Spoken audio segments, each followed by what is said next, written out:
On parle d'une vaste opération policière, l'une des plus importantes des dernières années, une opération qui a mobilisé une soixantaine d'effectifs de plusieurs unités différentes du SPVM. Jeudi dernier, les policiers sur cette photo ont en leur possession une ordonnance de blocage, soit une autorisation légale de mettre sous tutelle le motel Saint-Jacques.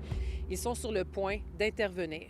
Vers midi, l'opération a débuté. Comme il y a déjà eu du trafic d'armes à feu ici, il n'y avait pas de risque à prendre. Ce sont les policiers du groupe tactique d'intervention qui ont ouvert le bal. Là, j'ai entendu bang, bang, bang, bang. Là, j'ai ouvert le rideau. Il y avait comme une trentaine de chars de police. Il y avait du monde en état d'arrestation, soit péter les portes. Après ça, ils sont venus cogner sur les portes. Ils ont dit que le motel était fermé. L'enquête a été dirigée par la section Accès et produits de la criminalité du SPVM. En quelques mois, les éléments d'enquête qui ont été recueillis seraient très préoccupants. L'endroit, depuis la fin de la pandémie, sera le théâtre d'activités criminelles, notamment en lien avec du trafic de stupéfiants et de l'exploitation sexuelle. Avez-vous été témoin de ça, vous, ici? Si tu restes là, bon, tu vas le voir. C'est tout là. Mais c'est comme n'importe où dans la ville. Tu sais, tu l'as ici ou tu l'as là-bas. C'est juste ici, c'était plus concentré, that's all. We do drugs. We don't sell drugs. Okay. Like So there's drugs, but you're not selling no, we're drugs. not just selling drugs. And if we do drugs, like we'll go. It's on us. It's not on the owner.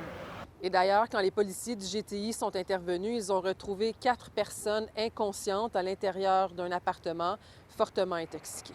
Une dizaine de jeunes femmes ont été évacuées des chambres du motel. Certaines étaient fortement intoxiquées également. Elles avaient entre 18 et 35 ans. Cette femme est venue s'assurer que son amie allait bien. Souvent, il y en a qui sont comme obligés de faire des affaires qu'ils ne veulent pas. Les drogués, là, en fait, quand ils t'apportent, là, ils te forcent à tout faire. Tu travailles ou tu te tapes, tu te bastonnes. Il y en a plein de filles qui ont des bleus partout. OK, fait qu'il y avait des filles qui étaient séquestrées dans des chambres pour travailler. D'après ce que moi, j'ai entendu, oui. La plupart des gens rencontrés aujourd'hui sur le terrain ont refusé de s'identifier par crainte de représailles. L'ensemble des locataires ont maintenant 2 semaines pour quitter les lieux. I just lose my job. I also lost my house, and I have 14 days to find something. I have no welfare. What am I going to do? Now I'm homeless. We're not rich people. We don't have savings in our bank accounts. It's going to be really difficult. And I'm 72, and I don't have good credit. Plusieurs ressources d'hébergement ont été suggérées aux occupants du motel et d'ailleurs de l'aide et du soutien psychologique leur sont offerts par des travailleurs sociaux du CIUS et de la CAVAC notamment.